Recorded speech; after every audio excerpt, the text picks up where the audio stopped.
Do you guys remember what this blue check mark is for? It's not to show that the person has higher class than you. It's not to show that the person is more important than you. It used to be to show that that account actually belongs to the person. So that when you see someone tweeting from an account, you would know, oh, this is the official account.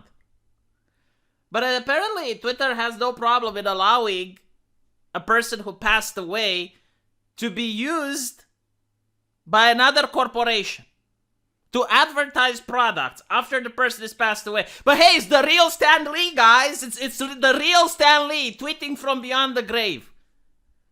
Does the mouse, haha, have no shame?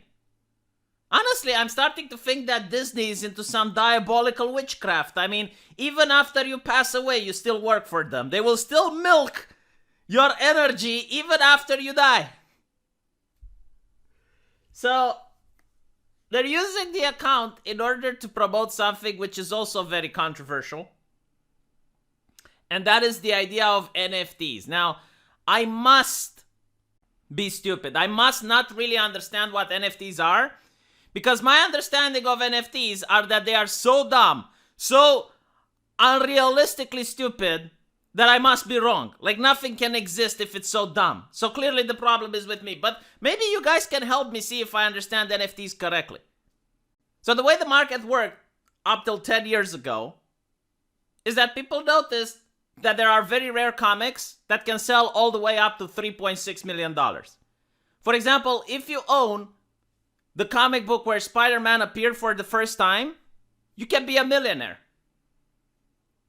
And collectors realize that this might be a good investment. Like, you can buy the first issue of New 52 Superman that came out in the hopes that 50 years or 100 years from now, it's going to be worth a fortune. So comic book corporations, DC and Marvel, they took advantage of this trend. So what they would do, and they did this constantly until people just get fed up with it. But what they would do is like they would release 5 issues of Miss Marvel. They would cancel Miss Marvel. And they would restart the series in the hopes that people buy the first issue. And a lot of suckers did. Like you look at the sales and you'll see that every time they restarted the comic and they had issue number 1 written on it, then it would sell a lot. Funny how manga doesn't have to do these cheap tactics. Like, if you want to read Dragon Ball, you know exactly. This issue number 1. Smack. But I digress, right? So, as things move over to the digital world, as you can now read comics online, there is no more demand for issue number 1. Because you can just go up online on a database and you can get the first issue and it's yours and you can read it. You don't need to pay $3.6 million to read it. So here comes the idea of the NFT. Now the NFT, and I need to stress out, this is my understanding of it. It can't be this stupid. So I'm more likely to believe that I'm stupid rather than the concept of the NFT is this ridiculous.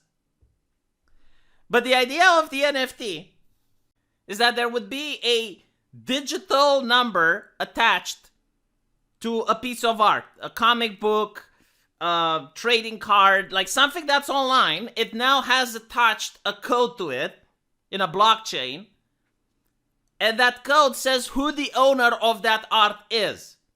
So in other words, imagine this picture, right? It would have a code attached to it. So I would buy the picture from a person and I am now the owner of the picture.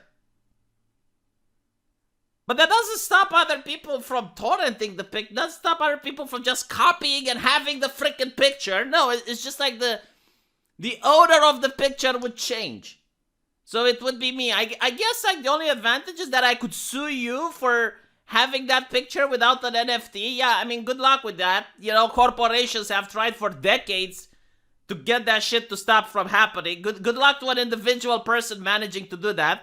But I digress, right? So the whole idea is that while people can still share the picture around, now people know who the owner of the picture is.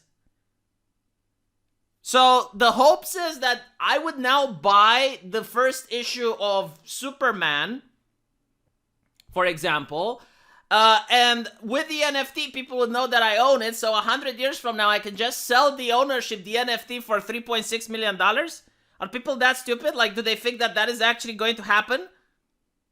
I mean, maybe it will, you know, like, oh my God, like, I must be stupid. Maybe I don't understand just how many people are willing to waste.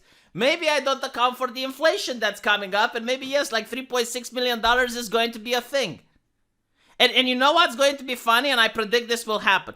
If corporations start using NFTs, like if you have EA Games use an NFT for football trading cards, they're going to take a cut. I'm willing to bet this will happen. Like the comic books, DC Comic will sell a comic. Superman issue number 1, 2021. And I buy it. The first issue where Superman does a gay kiss. And I have the NFT for it. And I probably have to pay a percentage of the purchase to the company. When I sell it and someone else buys it for me, a percentage of the transaction will also go to DC Comics. I am willing to bet that this is the plan. So that when people sell used comics, the company also takes a cut from it. It's almost like a sales tax that goes to the corporation. I'm willing to bet that this is where it's headed. Because up till now, if you have a comic in your hand, it's yours. And if someone wants to buy it, you can just give it to them. So the company doesn't make any money. But now with the NFT, it will be possible in the future so that the company takes a cut. Mark my words, this is what it's going.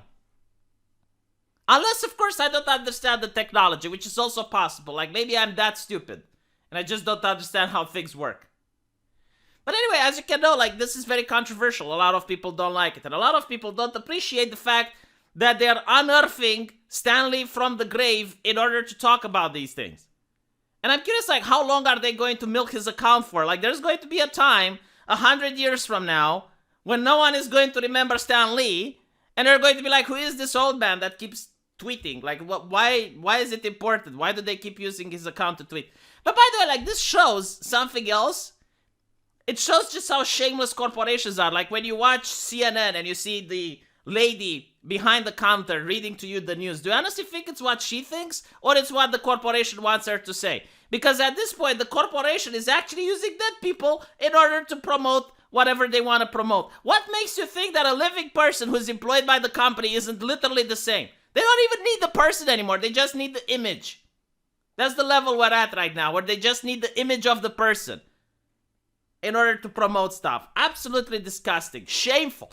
Listen to me, Marvel, Disney. Listen to me. Shame on you. Shame on you. Shame for what you are doing. You should be ashamed. Honestly, no one should be able to pass in front of Walt Disney without stopping and going, shame on you.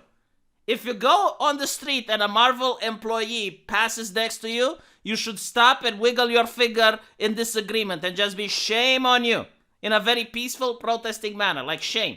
Shame on you for what you did. Shame on you for working at a company that does this to Stan Lee. Shame. We need to bring back shame into society.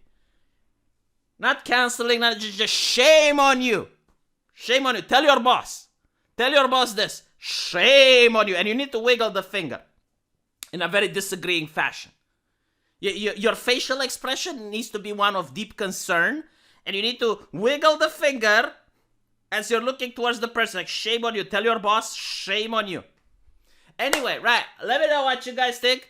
And I'll see you in the comment section. Take care.